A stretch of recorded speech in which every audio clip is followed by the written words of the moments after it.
యోహాను సువార్త మొదటి అధ్యాయము మొదటి 4 వచనాలు మనం మార్చి చదువుకుందాము.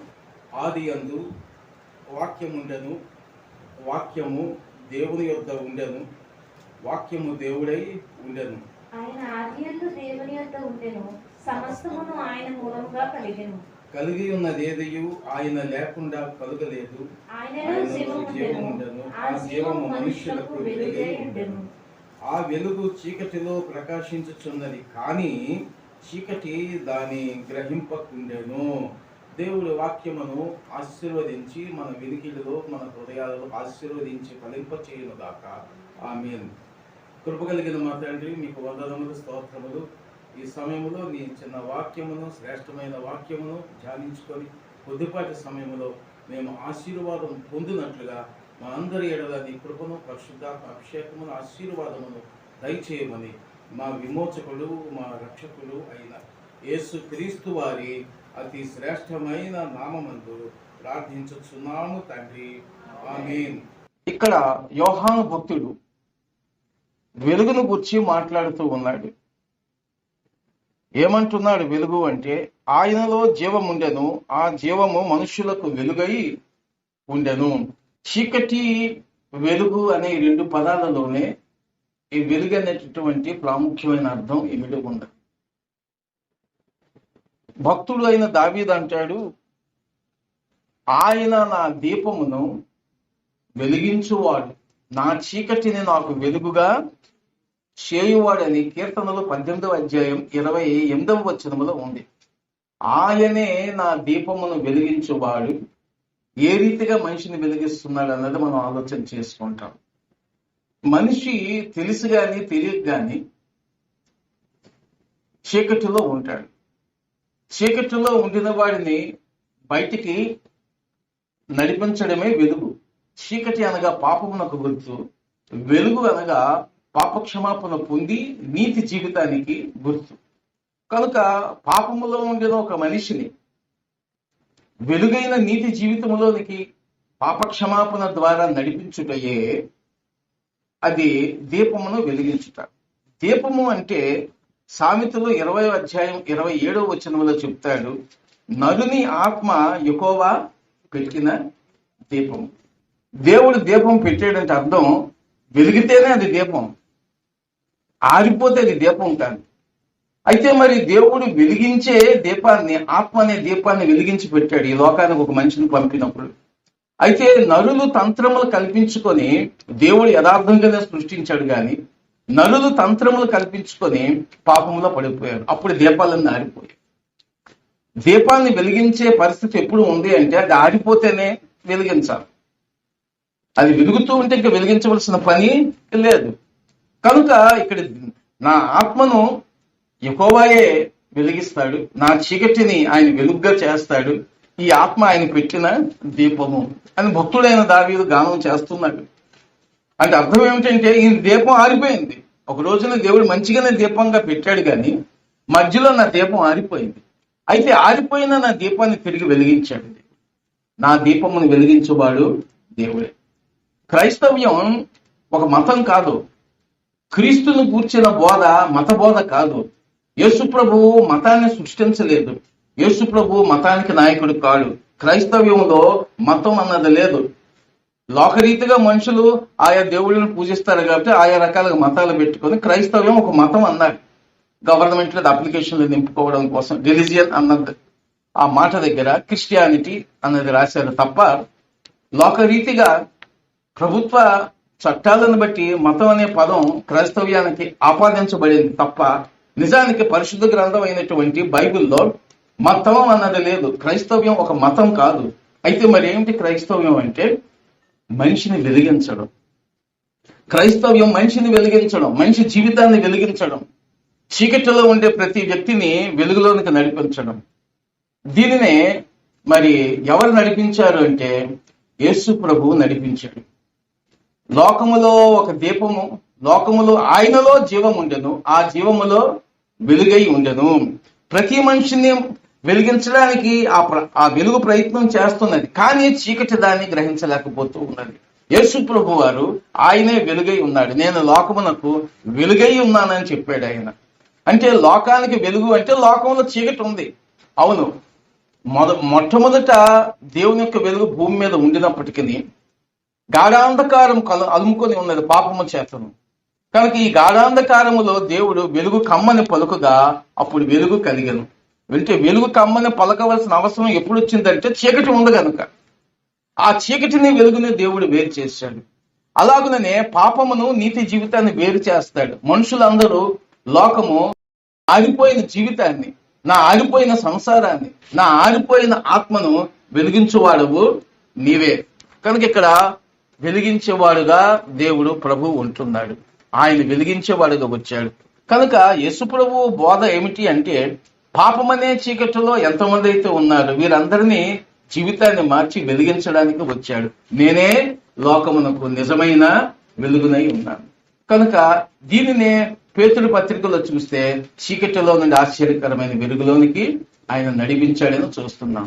అంటే గురువు అంటే గుకారము చీకటి, రుకారము వెలుగు. ఈ చీకటిలో నుండి వెలుగులోనికి నడిపించిన వాడి గురువు అని మన దేశంలో చెప్తూ ఉన్నాడు. ఎవరా గురువు అంటే యేసుక్రీస్తే. తెలిసి కొందరు ఒక రీతిగా చెప్తున్నారు, తెలియక చెప్తా ఉన్నారు. తెలిసి చెప్పినా తెలియక చెప్పినా చీకటిలో నుండి వెలుగులోనికి నడిపించిన వాడే గురువు. ఆ గురువు యేసుక్రీస్తు. అందుకనే మీరు లోకములు ఎవరిని గురువని పిలువవద్దు, ఒక్కడే మీకు గురువని మత్తయి సువార్తలో చెబుతాడు. 23వ అధ్యాయము 10వ వచనములో ఇలాగను వ్రాయబడి ఉంది, మీరు గురువులు అని పిలువబడవద్దు. ఒక మనుషుడు గురువు కాదు, క్రీస్తు ఒక్కడే మీ గురువు అని 10వ వాక్యములో చెప్పబడుతూ ఉన్నది. కనుక క్రీస్తు ఒక్కడే మీకు గురువు అంటే లోకములో గురువులు శిష్యులు ఉంటారు. ఈ లోకంలో స్కూల్స్ లో, పాఠశాలల్లో, కాలేజెస్ లో రకరకాలుగా ఉంటారు. ఈ గురువులు వేరు. ఇండ్లలో మనకు మంచి మంచి సత్యాలు, మంచి మంచి నీతి సూత్రాలు చెప్పేవాళ్ళు అక్కడక్కడ ఉంటారు పెద్దలు. ఆ గురువులు వేరు. గురువు అంటే పాపమనే చీకటిలో నుండి నీతి అనే పాపక్షమాపణ కలిగిన వెలుగులోనికి నడిపించిన వాడు గురువు. తెలిసిన విషయాలు, ఆయుర్వేద విషయాలు, ఆరోగ్య సూత్రాలు చెప్పవచ్చు. చెప్పినవాడు గురువు, విన్నవాడు శిష్యుడు. ఆరోగ్య శరీరానికి మంచిదే, మంచి విషయాలే చెప్పాడు. ఏ గురువు? మందులకు సంబంధించిన గురువు. వ్యవసాయం ఎలా చేయాలో బాగా చెప్తాడు ఆయన. మంచి అనుభవం కలిగిన రైతు, ఆ అనుభవం లేని రైతులు ఈ పంట ఎలా పండించాలో బాగా చెప్పాడు, అతడు మనకు గురువు అంటాడు. అది వ్యవసాయానికి గురువు. ఈ మెకానిక్ పనులు చేయడానికి మంచి సీనియర్ ఎవరో ఉంటారు, అనుభవం కలిగిన వాళ్ళు. ఆ చిన్న చిన్న మెకానిక్ పిల్లలకు నేర్పిస్తాడు. ఈ మెకానిక్ పనులు చేసిన దానికి ఆయన గురువు. ఇలాగ లోకంలో రకరకాల శాస్త్రాలు ఉన్నాయి. వాటికి సంబంధించిన వారు జ్ఞానవంతులు ఎవరైనా జ్ఞానం లేని వారికి చెప్తే చెప్పిన వాడు గురువు, విన్నవాడు శిష్యుడు. అయితే నేను చెబుతున్న గురువు బైబిల్ గ్రంథంలో చెప్పబడిన గురువు అలాంటి గురువు కాదు. పాపం అనే చీకటిలో నుండి నీతి అనే వెలుగులోనికి నడిపించిన గురువు కావాలి. అలాంటి గురువులు ఎవరున్నారు? నీతి సూత్రాలు వల్లించేవారు, నీతి మాటలు చెప్పేవారు ఉన్నారు, కానీ పాపిని నీతిమంతుడిగా చేసేవారు ఎవరు లేరు. నీతి సూత్రాలు చెప్పవచ్చు, కానీ పాపిని నీతిమంతుడిగా చేయాలి. అది అందులో ఉండేటటువంటి ప్రత్యేకత. కానీ అది అలాంటి గురువు యేసుక్రీస్తు. పాపమనే చీకటిలో నుండి నీతి అనే వెలుగులోనికి నడిపించుట. ఈ నీతిమంతుడే ముక్తి మార్గము, మోక్షంలో ప్రవేశిస్తాడు చనిపోయిన తర్వాత. అదే పరలోక రాజ్యము, స్వర్గము. పాపములో నుండి నీతి జీవితములోనికి, పరిశుద్ధ జీవితములోనికి, నరకము నుండి స్వర్గంలోనికి నడిపించిన గురువు ఎవరైనా ఉన్నారంటే ఆయనే యేసుక్రీస్తు. క్రీస్తు ఒక్కడే మీకు గురువు. క్రీస్తు ఒక్కడే మీకు గురువు. కనుక ఈ పాపమనే చీకటిలో విడిపించిన గురువులు ఎవరు లోకములో దొరకలేకపోయినారు. అయితే మంచి మంచి నీతి సూత్రాలు చాలా మంది చెప్పారు, ప్రసంగాలు చేశారు. నీతి ప్రసంగాలు చేయడం వేరు, నీతిమంతుడిగా చేయడం వేరు. దొంగతనం చేయొద్దు బాబు, మంచిది కాదు, దొంగతనం చేయదు బాబు అని చెప్పడం వేరు. దొంగనే మార్చి నీతిమంతుడిగా చేయడం వేరు. ఇంకెప్పటికీ దొంగతనాలు చేయొద్దు. గొప్ప మార్పు అదే. కనుక ఈ వెలుగు అంటే ఒక మనిషి వెలిగించబడుట అంటే ఒక అర్థము పాపక్షమాపణ పొంది నీతి జీవితంలోనికి వచ్చుట, వెలిగించబడుట. రెండవది ఎలాగని వెలిగించబడుతూ ఉన్నాడంటే ఈ వెలిగించబడుట ఆయన దగ్గర ముఖపు కాంతిలో వెలిగించబడతాడు. ఎవరైతే ప్రభువును చూస్తారో ఆ ముఖపు కాంతిలో వారు వెలిగించబడతారు. కీర్తనల గ్రంథములో ఒక మాట ఉన్నది, 90వ అధ్యాయము 8వ వచనములో, మా దోషములను నీవు నీ ఎదుట ఉంచుకొని ఉన్నావు, నీ ముఖకాంతిలో మా రహస్య పాపములు కనబడుచున్నవి. నీ ముఖకాంతిలో మా రహస్య పాపములు కనబడుచున్నవి. ఆ కాంతి, ఆ దేవుని యొక్క ముఖపు వెలుగులో మనిషి యొక్క రహస్య పాపములు కనబడుచు ఉన్నవి. అంటే వెలిగించబడుట అంటే ఒక వ్యక్తి యేసు ప్రభు దగ్గరకు వచ్చినప్పుడు అతని రహస్య పాపాలు యేసు వద్ద చూసి ఎప్పుడైతే బయలుపరచబడుతుందో ఆ రహస్య పాపములను ఒప్పుకున్నవాడు. ఒక మనిషి ఎప్పుడు వెలిగించబడతాడండి? ఎప్పుడు ఎన్ని పాపాలు చేసినా ఇష్టానుసారంగా జీవిస్తూ అందరి మీదకి దండయాత్రలు చేస్తూ వారిని కొడతాను, వీరిని కొడతాను, నన్ను ఏమైనా అంటే వీళ్ళందరిని కొడతాను, వీళ్ళందరినీ ముక్కలు ముక్కలుగా నేను చంపుతాను, నా పాపం కోసం ఎవరైనా ఎత్తారంటే అని అంటాడు. అంటే వాడికి పాప క్షమాపణ అవసరం లేదు. నా గురించి ఎవరు తప్పు మాట్లాడినా వాళ్ళందరిని కొడతాను, కొట్టి తీరుతాను 10 మందిలో. అంటే పాపం చేసింది ఒక నేరం, ఎవరైనా అంటే వాళ్ళని కొడతానని బయలుదేరడం ఇది రెండో పాపం. ఇది రెండంతల సైతానుడు పాపాన్ని పెంచుతాడు. కానీ యేసు ప్రభు దగ్గరికి వచ్చినప్పుడు అతడు చేసిన పాపాలన్నీ కనిపిస్తాయి. ఎందులో కనిపిస్తాయి అంటే మనుషుల వైపు చూసినప్పుడు కాదు, యేసు ప్రభు ముఖం వైపు చూసినప్పుడు మన రహస్య పాపాలన్నీ కనిపిస్తాయి. అది వెలుగు, ఆ ముఖకాంతి వెలుగు. అలాగా అంటే వెలిగించబడ్డాడంటే తన పాపాలన్నీ తెలుసుకొని పశ్చాత్తాపడతాడు. పాపాలన్నీ తెలుసుకొని ఒక చరిత్రకారుడు అంటాడు, ఒక చరిత్రకారుడు అన్న మాట, ఈ వ్యభిచారంలో ఆరితేరినటువంటి వేశ్య అయిన ఈ పాపపు స్త్రీ ఒక పందెం వేసుకుందంట.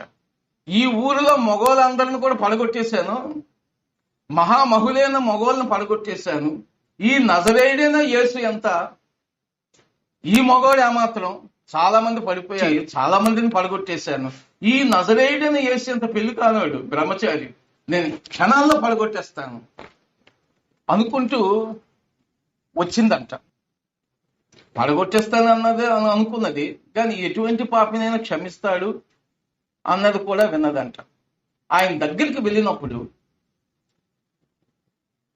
ఆ ముఖాన్ని చూచినప్పుడు, యేసయ్య ముఖాన్ని చూచినప్పుడు, ఆ ముఖాన్ని చూస్తూ చూస్తూ చూస్తూ ఈవిడ పడగొట్టడం కాదు, ఈవిడే పడిపోయింది. ఆయన పాప క్షమాపణలు పాదాల మీద పడిపోయింది. అత్తరు అన్నటువంటిది, ఈ సెంట్స్ పెర్ఫ్యూమ్స్ అన్నటువంటిది 2 రకాలుగా ఉపయోగించుకోవచ్చును. మనిషి తన అనుకూలమైన సొగసైన జీవితానికి ఉపయోగించుకోవచ్చును అత్తరు, ఈ పెర్ఫ్యూమ్స్ దేవుని కొరకు ఉపయోగించుకోవచ్చు. అయితే తన కొరకు వాడుకున్నటువంటిది నిజానికి ఆయన పాదాలు, తన ముఖాన్ని పూసుకోవాలా, దేన్ని పూసింది ఆవిడ? పాదాలకు పూసింది. ఆయన ముఖాన్ని చూసినప్పుడు, ఆ పవిత్ర మూర్తిని, పరిశుద్ధుడైన యేసు క్రీస్తుని చూసినప్పుడు వేరే ఆవిడ ఆయన్ని కూడా పటాపంచలు అయిపోయింది, ఆయన పాదాల మీద పడిపోయింది. నువ్వు పాపాలు క్షమించి గొప్ప దేవుడు అయ్యా. ఆవిడలో ఆ ముఖపు, నీ ముఖకాంతిలో నా రహస్య పాపాలు కనబడుతూ ఉంది. యేసు ప్రభు ముఖాన్ని చూసినప్పుడు ఆవిడ ఆ వెలుగులో తన రహస్య పాపాలు అన్నీ కూడా కన్నీరు కార్చి పాపక్షమాపణ పొందింది. కనుక ఆయన ముఖపు వెలుగులో, ఆ ముఖకాంతిలో రహస్య పాపాలు చూపించబడ్డమే కాకుండా పాప క్షమాపణ కూడా అక్కడ 2 ఉన్నాయి. అక్కడ పాపాన్ని చూపిస్తాడు, పాపాన్ని క్షమిస్తాడు. కనుక పశ్చాత్తాపం పొంది ఆవిడ జీవితమే మార్చుకుంది. ఈ రోజున యేసుప్రభు దగ్గరకు వచ్చిన అనేకమైన దొంగలు, ద్రోహులు, వేశ్యలు, హంతకులు, రౌడీలు, రకరకాల లంచగొండీలు, రకరకాల పాపాలు చేసిన వారు ఈ రోజున జీవితాలు మార్చబడి వెలిగించబడిన వారు ఉన్నారు. అది వెలిగించబడుట, అది వెలిగించబడుట. ఈ దీపాలు అంటే కరెంట్ ఉంటే వెలిగితే, లేకపోతే లేదు. మరికొన్ని దీపాలు నూనె ఉంటే వెలుగుతుంటే, నూనె లేకపోతే లేదు. కానీ యేసు ప్రభు వెలిగించిన ఈ ఆత్మ అనే దీపము ఎప్పటికీ అది అలాగా వెలుగుతూనే ఉంటుంది. ఎందుకంటే వెలిగించిన వాడు ఎవడు? ఆయన. ఆరిపోకుండా చూసుకునే బాధ్యత కూడా ఆయన. ఒకప్పుడు ఆరిపోయాం లోకంలో, ఈ రోజున దేవుని కృపను బట్టి ఆయన ముఖపు కాంతిలో మన రహస్య పాపాలు బయలుపరచబడినప్పుడు పశ్చాత్తాపంతో లొంగిపోయి ఈ రోజున వెలుగులోనికి వచ్చాం. మొదటిది పాపములో ఉండి నీతి జీవితంలోకి వచ్చేట వెలిగించబడుట. రెండవది ఆయన ముఖపు వెలుగులో రహస్య పాపాలు ఒప్పుకున్న పాపక్షమాపణ పొందుట, వెలిగించబడుట. వెలిగించబడుట అని దేవుని వాక్యంలో చూస్తున్నాం. ఇది క్రైస్తవ మతంలో వెలిగించబడుట. క్రైస్తవ మతం అంటే క్రైస్తవ్యము వెలిగించుట. యేసు ప్రభు బోధ మత బోధ కాదు, మనుషులను పాపములో నుండి వెలిగించే బోధ. అందుకే నేను లోకమునకు నేను వెలుగై ఉన్నాను. అది నిజమైన వెలుగు. డూప్లికేట్ వెలుగులు ఉన్నాయి. అయితే యేసు ప్రభు నిజమైన వెలుగు ఇక్కడ వాక్యంలో మనము చూస్తున్నాం. ఇలాగ వెలిగించబడిన వారు దావీదు ఉన్నాడు. ఏమన్నాడు? నా దీపమును వెలిగించేవాడు నీవే. ఆయన ఒకసారి పాపంలో పడిపోయాడు. వెలిగించబడిన వాడే ఒకసారి పాపంలో పడిపోయాడు. అయినా దేవుడు హెచ్చరించాడు. పాపం చేసిన వాడిని పాపం వేలెత్తి దేవుడు చూపిస్తే పాపంలోంచి బయటికి రప్పించి క్షమించడం కోసం. సైతానుడు కనుక వేలెత్తి చూపిస్తే అవమానపరిచి ఆత్మహత్య చేసుకొని చెప్పడం. రెండు రకాలుగా ఉంది పాపాన్ని వేలెత్తి చూపించడం. పాపం చేయించిన వాడు అపవాదే. 10 మందిలో పరువు పోయిన తర్వాత ఆత్మహత్య చేసుకొని చెప్పిన వాడు కూడా అపవాది. పాపము చేయించిన వాడు యేసయ్య కాదు, కానీ తెలుసు తెలియక పాపం చేస్తే పాపం నుంచి ఎలా బయటికి రావాలో చెప్పి రక్షించేవాడు, క్షమించేవాడు యేసయ్య. అది దేవుడికి సైతానుడికి ఉండే తేడా. కనుక దేవుడు ఎప్పుడైనా ఒక వ్యక్తిని పాపముని వేలెత్తి చూపిస్తే ఆ పాపములు ఉండిపోవాలని కాదు, అతను అవమానపరచాలని కాదు, అందులో బయటికి లాగాలని, ఆయనని వెలిగించాలి. అలాగున దావీదుని దేవుడు వెలిగించాడు. అలాగుననే ఇక్కడ మనం చూస్తే దేవుని వాక్యములో పౌలు అనేటటువంటి ఒక వ్యక్తి ఉన్నాడు. ఈయన యేసు ప్రభు సంఘాన్ని బాధపెట్టి ఎంతో ఇబ్బందుల పాలు చేసి ప్రార్థనా కూటాల్లో ఉండే విశ్వాసులను చుట్టుపట్టుకొని ఈడ్చి కొట్టి లాగి ప్రార్థనా కూటాలు భంగపరిచేవాడు. ఎక్కడైనా యేసు ప్రభు మీటింగ్ అవుతుందని విన్నాడంటే ఆ మీటింగ్ ప్రార్థనా కూటం దగ్గరికి పోయి వారిని హింసించి ఎన్ని బాధలు పెట్టాలో అన్ని బాధలు పెట్టేవాడు. ఇప్పటికీ అలాగే జరుగుతూ ఉంది కొంతమంది ద్వారా. అయితే ఇలాంటి వ్యక్తిని దేవుడు పగబట్టలేదు. నా సంఘాన్ని పాడు చేస్తున్నాడు, నా బిడ్డలు ప్రార్థన చేసుకుంటే ఆటంకపరుస్తూ ఉన్నాడు, నా బిడ్డలు హింసిస్తూ ఉన్నాడని యేసయ్య పగబట్టలేదు. ఎలాగై నేను కూడా మార్చాలి అనుకొని ఆయన తన వెలుగును చూపించాడు దమస్కు మార్గంలో. ఎప్పుడైతే యేసయ్య వెలుగును చూశాడో ఆ వెలుగులో ఆయన రహస్య పాపాలు ఒప్పుకొని ఏమంటాడంటే, ఈయన ఒప్పుకున్నవాడు సామాన్యుడు కాదు, పెద్ద గోత్రము మత నిష్టలు కలిగిన వాడు, పరిసయ్యులలో ఒకటిగా ఎంచబడిన వాడు, పెద్దగా చదువుకున్నవాడు, పెద్ద యూనివర్సిటీలో గమలీయేలు గురువు గారి దగ్గర పాదాల దగ్గర విద్య నేర్చుకున్నవాడు, రకరకాల శాస్త్రాలు ఎరిగినవాడు, రాజకీయ రంగంలో ప్రవేశం కలిగినవాడు, ప్రభుత్వంలో అధికార హోదాలు ఒక పరపతి కలిగినటువంటి ఈ వ్యక్తి తండ్రి గొప్ప వ్యాపారస్తుడు. ఆ తర్షీషులో ఆయన పెద్ద వ్యాపారం చేస్తూ కోటీశ్వరుడిగా ఉండేవాడు. కనుక ఈయన యొక్క వెనుక జీవితం బ్యాక్గ్రౌండ్ చూస్తే అన్ని విధాలుగా లోకంలో చాలా మంచి హోదా కలిగినటువంటి జీవితం. డబ్బు విషయంలో కానీ, చదువు విషయంలో కానీ, కుటుంబ విషయంలో కానీ, మరి కులము గోత్రము విషయంలో కానీ, సంఘంలో ఉండే సమాజంలో ఉండే పరువు ప్రతిష్టల విషయంలో కానీ అన్ని విషయంలో గొప్పవాడు. ఆ యొక్క అహంకారము చేతను క్రైస్తవ బిడ్డలను, దేవుని బిడ్డలను హింసించేవాడు. 1 తిమోతి 1వ అధ్యాయము 12-13 వచనములలో, పూర్వము దోషకుడను హింసకుడను హానికరుడైన నన్ను తన పరిచర్యకు నియమించి నమ్మకమైన వానిగా ఎంచినందుకు నన్ను బలపరిచిన మన ప్రభువైన యేసు క్రీస్తుకు కృతజ్ఞుడనై ఉన్నాను. తెలియక అవిశ్వాసం వలన చేసి తిని గనుక కనికరించబడి తిని. తెలియక నేను హింసించాను, దూషించాను, హింసకుడుగా ఉన్నాను క్రీస్తు సంఘంలో. అయితే తెలియక ఇదంతా కూడా నేను తెలియక చేశాను గనుక నేను ఇప్పుడు కనికరించబడ్డాను. అంటే దేవుని యొక్క ముఖపు వెలుగులో పాపాలు కనిపించడమే కాకుండా క్షమాపణ కూడా అందులో ఉంది. 2 కార్యాలు జరుగుతూ ఉంది. ఈయన కనికరించబడ్డాడు. ఎలాంటి వాడు అంటే, ఎవడు మహావిద్య ఎరిగినవాడు, జ్ఞానం ఎరిగినవాడు, అధికార హోదాలో ఉన్నవాడు, ఆస్తి ఐశ్వర్యం కలిగినవాడు, మహానిష్ట కలిగిన వాడు. ఇటువంటి వాడు తెలియక నేను చేశాను అన్నాడు. ఇంత ప్రపంచ జ్ఞానం పొందినవాడు, ఇంత యూనివర్సిటీలో గోల్డ్ మెడలిస్ట్ లాంటి వాడు, ఇంత అమితమైనటువంటి అనుభవం కలిగిన వాడు తెలియదు అంటున్నాడు. ఈ రోజున కూడా అనేక దేశాలు ఇదే పరిస్థితి.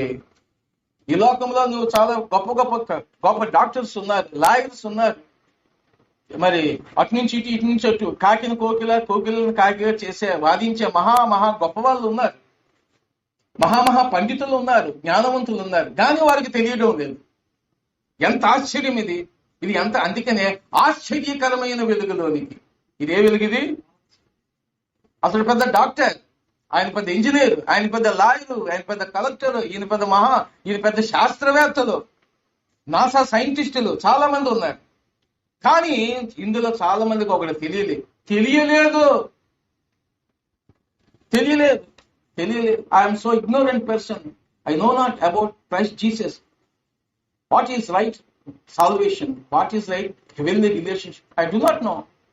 Even though I am a scholar, even though I am very famous person in the society, but I am so ignorant person. I don't know anything about Christ Jesus.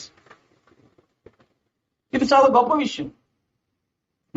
నాకు తెలియక అవిశ్వాసంలో చేశాను. నాకు తెలియదు. ప్రపంచంలో అన్ని నాకు తెలుసు, ఒక యేసుక్రీస్తులో ఉండే రక్షణ నాకు తెలియదు. అందుకని గతంలో అన్నారు, అందచందం ఉండిన, ఆస్తి ఐశ్వర్యం ఉండినా, చదువు సంపదలు ఉండినా, యేసు నీతో లేకున్నా నీకున్నవన్నీ సున్నా అని ఒక ఆయన పాట పాడాడు. కనుక తెలియక ఇవన్నీ ప్రపంచంలో అన్నీ నాకు ఉన్నాయి. ఎవరైనా మాట్లాడితే రీజనింగ్ తీసి మాటల్లో ఓడించి పారేస్తాను. కానీ పరలోకానికి చేరే మార్గమైన యేసుక్రీస్తు నాకు తెలియదు. మతంలో ఉన్న వ్యక్తికి తెలియదు సత్యము. అయితే సత్యములో యేసు ప్రభు వెలుగులోనికి వస్తే సత్యం తెలుస్తుంది. కనుక నిజమైన వెలుగు అన్నాడు. ఇప్పుడు తెలుసుకున్నాను నిజమైన వెలుగు. ప్రపంచంలో ఏ సబ్జెక్ట్ అయినా మరి ఫుల్ స్టాప్ కామాలు లేకుండా మాట్లాడతాను, అంత జ్ఞానం ఉంది. కానీ పరలోకానికి ఎలాగ వెళ్ళాలి, పాపక్షమాపణ ఎలా పొందాలి, ఇది నాకు తెలియదు. చాలా ఆశ్చర్యంగా ఉంది. అందుకని యేసునందు ఉంచిన విశ్వాసము ద్వారానే ఇక సత్యం తెలుస్తుంది. ఆయన దగ్గరకు వచ్చి ఆయన వెలుగులో, ఆయన ముఖపు కాంతిలో మన రహస్య పాపాలు మనం చూసి క్షమాపణ పొందినప్పుడు ఆయన ఇచ్చిన క్షమాపణ ద్వారా ఈ వెలుగులోనికి వస్తామని దేవుని వాక్యం చెబుతూ ఉంది. కనుక ఈ పౌలు వెలిగించబడ్డాడు. ఆయన నేను కనికరించబడ్డాను, దేవుడు నన్ను కనికరించాడు, నేను వెలిగించబడ్డాను. వెలిగించబడిన తర్వాత ఆయన జీవితం, వెలిగించబడిన మనిషి జీవితం ఎలాగ ఉంటుందంటే, పాపులలో నేను ప్రధాన పాపినే. ఏమన్నాడు ఈ స్కాలరు, హైలీ ఎడ్యుకేటెడ్ పర్సన్, ఏమంటున్నాడు ఈయన? పాపులలో నేను ప్రధాన పాపిని. I'm chief among sinners. I'm great sinner among sinners. ప్రపంచంలో పాపాత్ములందరినీ నిల్చోబెట్టి ఒక వైపున పెడితే, నేను నన్ను ఒక్కడినే మరొక వైపున పెడితే, వీళ్ళందరికంటే పాపాత్ముడిని. ఎవరిచ్చారు ఈ మాట? ఎవరిచ్చారు ఈ స్టేట్మెంట్? ఎవరు అనగలిగినారు? వెలిగించబడినటువంటి పౌలు జీవితము ఇది ఆశ్చర్యకరంగా ఉంది. ఇది ఆశ్చర్యకరమైన వెలుగు.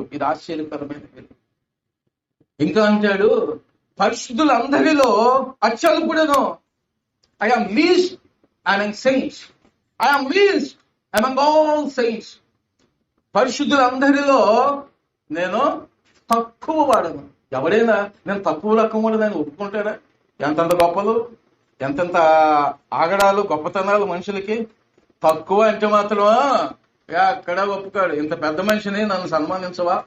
నేనంటే ఏమనుకున్నావు? నన్ను ఇలా ఇంత మాట అంటావా? తక్కువగా అంటే అవడు ఒప్పుకోడు.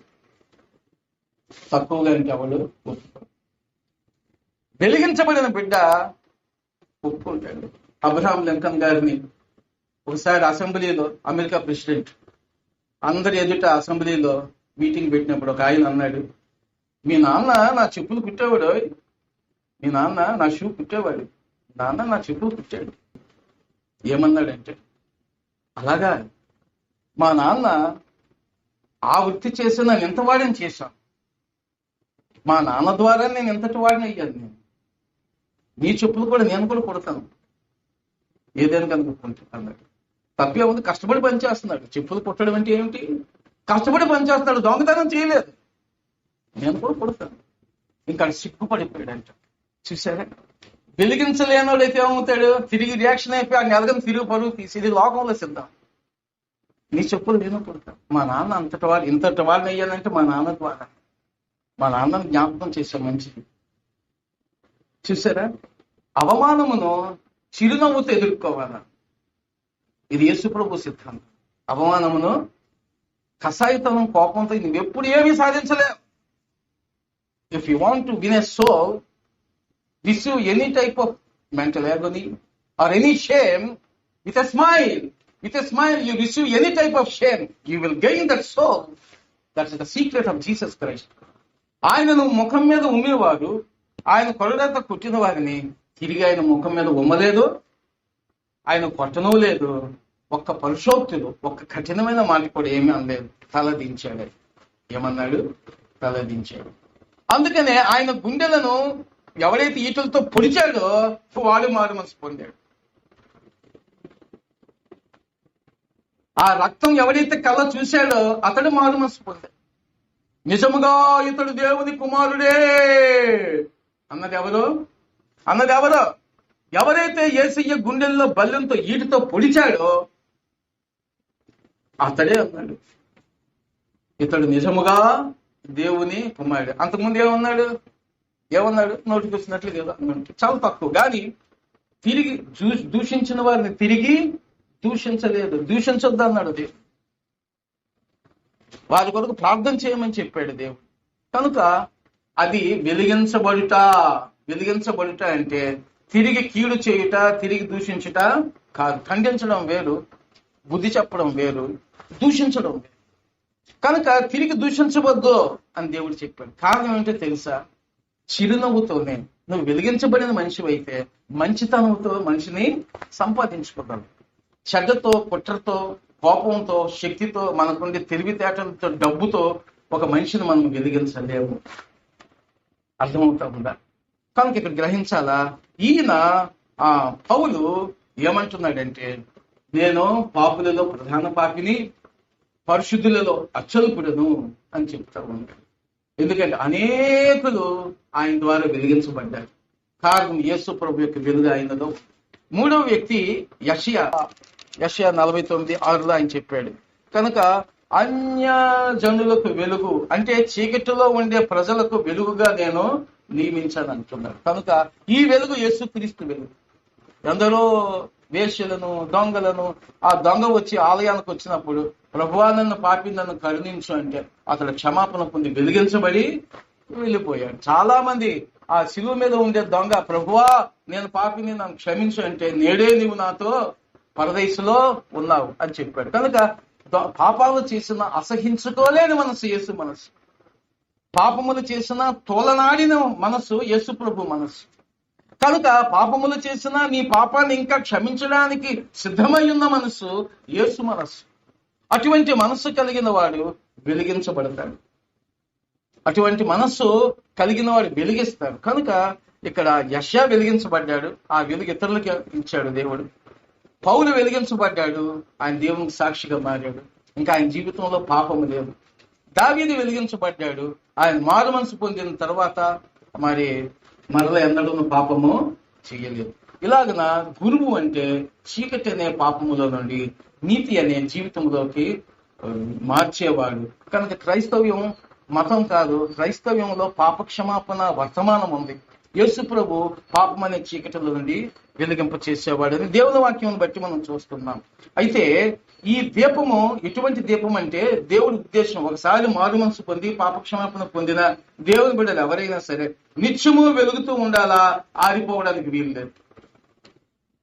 దేవుడు నిన్ను వెలిగించాడు, వెలిగించిన తర్వాత నువ్వు ఆరిపోవడానికి వీలు లేదా, నువ్వు నిత్యము వెలుగుతూ ఉండాలా. దేవుని వాక్యంలో చూస్తున్నాం. నిర్గమకాండము 27:20 చూస్తే, నిర్గమకాండము 27:20 దీపము నిత్యము వెలిగించినట్లు, నిత్యము వెలగాల. నిత్యము వెలగాలి అంటే అక్కడ కార్యం జరగాల. ఒలీవల నూనె దానిలో పొయ్యాలా. అచ్చమైన దంచి తీసిన ఒలీవ నూనె లోపల ఉంటే వత్తి వెలుగుతుంది. ఆ అచ్చమైన దంచి తీసిన ఒలీవ నూనె ఆత్మను మనం కలిగి ఉంటే ఆ దీపము నిత్యము వెలుగుతూ ఉంటుందని దేవుని వాక్యంలో చూస్తూ ఉన్నాం. ఇది రోజుకు 2 సార్లు ధూపం వేస్తూ ఉండాలి. ఖచ్చితంగా 2 సార్లు ప్రార్థన చేయాలి. ఉదయకాల ప్రార్థన, సాయంకాల ప్రార్థన. నిర్గమకాండం 30వ అధ్యాయంలో చెప్పబడుతూ ఉంది. చూడండి 7వ వచనము 8వ వచనము. నిర్గమకాండము 30వ అధ్యాయము 7వ వచనము 8వ వచనము. అహరోను ప్రతిదినము ప్రొద్దున దాని మీద పరిమళ ద్రవ్యముల ధూపము వేయవలెను. ప్రతిరోజు పొద్దున అంటే ఉదయాన్నే ధూపం వెయ్యాలంటే ప్రార్థన చెయ్యాల. సాయంకాలం మరియు సాయంకాలం అందు అహరోను ప్రదీపములను వెలిగించినప్పుడు దీపం వెలిగించబడాలంటే ఉదయము సాయంకాలం ప్రార్థన అనే ధూపము వెయ్యాలా. అలా వేస్తేనే నిత్యము మీరు వెలిగించబడుతూనే ఉంటారు. దీపం వెలిగించేశాడు కదా సంబరం పడిపోయి ఇష్టానుసారంగా జీవించడం కాదు, మంచిది. దేవుడిని ఆత్మని దీపాన్ని వెలిగించాడు. అయితే అది ఉదయము కాల ప్రార్థన ద్వారా, సాయంకాలం లేదా రాత్రి ప్రార్థన ద్వారా, ఈ 2 ప్రార్థన ద్వారా మన ఇంటిలో లేదా నీ జీవితంలో నీవు వేసుకోవాలా. ఇది వేసుకోవాలంటే ఆలయ సంబంధమైనది, అంటే ఇక్కడ ధూపం అన్నాడు కాబట్టి మందిర సహవాసములో కూడా నీవు ప్రార్థనా విజ్ఞాపనములు చేసుకోవాలి. అప్పుడు నీ దీపము సహవాసములో ధూపం వేయబడుతూ ఉంటే, నీ ఇంటిలో నువ్వు ధూపం వేసుకుంటూ ఉంటే నీ దీపము ఎప్పుడు ఆరిపోదు. అయితే ఆరిపోయే దీపాలు కొన్ని ఉన్నాయి. ఆరిపోయింది. భక్తిహీనుల దీపము ఆరిపోవును. యోబు 18:5. భక్తిహీనుల దీపం ఏమైపోద్ది? ఆరిపోవును. ఇంకా రకరకాల పాపాల్లో ఉన్నవారి దీపం వెలిగించాడు కానీ దేవుడి దీపం, ఆ దీపాలు వెలుగుతున్నాయి కానీ వారు చేసిన పాపములను బట్టి వారి దీపాలు వారు ఆర్పేసుకుంటున్నారు. నీవు నీ దేవుడు నిన్ను వెలిగించాడంటే ఆ దీపాన్ని వెలిగేటట్లుగా చూసుకోవడం నీ బాధ్యత, మన బాధ్యత. నీవు ఆరిపోకూడదు. అయితే ఎవరి దీపం ఆరదు? ఎవరి దీపం రాత్రి వేళ ఆమె దీపము ఆరిపోదు. ఎవరి దీపము? భక్తిగల స్త్రీ. 31:30 సామెతలు 31:30లో రాత్రి వేళ ఆమె దీపము ఆరిపోదు. ఎందుకంటే యెహోవా యందు భయభక్తులు కలిగిన స్త్రీ. ఆమె ఎవరు?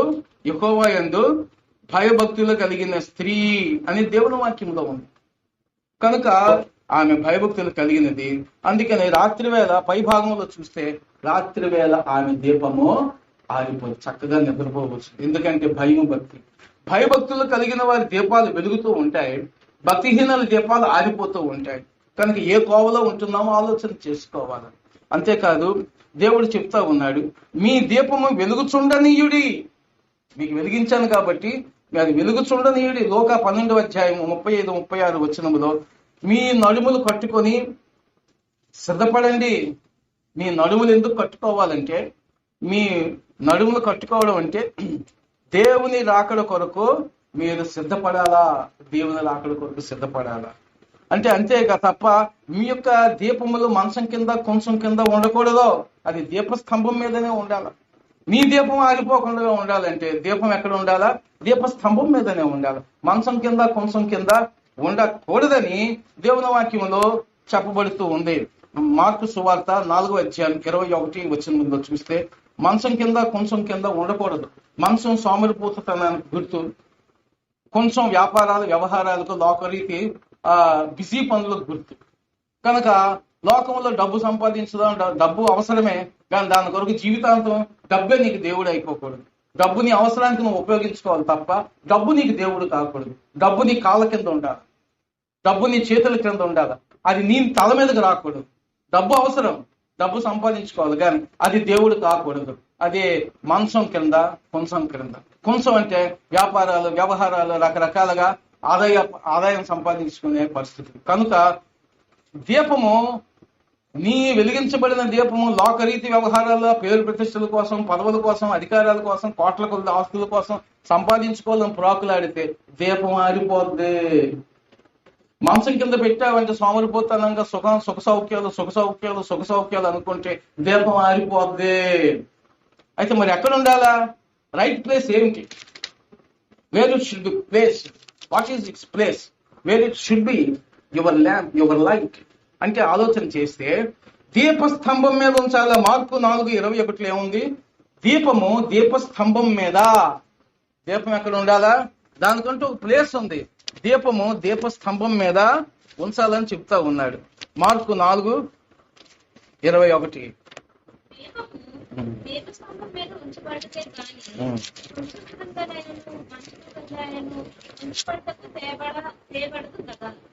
కనుక దీపస్తంభం మీదనే దీపం ఉండాలి. దీపస్తంభం అంటే అర్థం ఏం చెప్పాడు? ప్రకటన గ్రంథం 2వ అధ్యాయంలో చూస్తే, 1వ అధ్యాయం చివరి వచనములో చూస్తే, 1వ అధ్యాయము ప్రకటన 1వ అధ్యాయము 20వ వచనం చివరి భాగంలో చూస్తే ఆ 7 స్తంభములు 7 సంఘములు.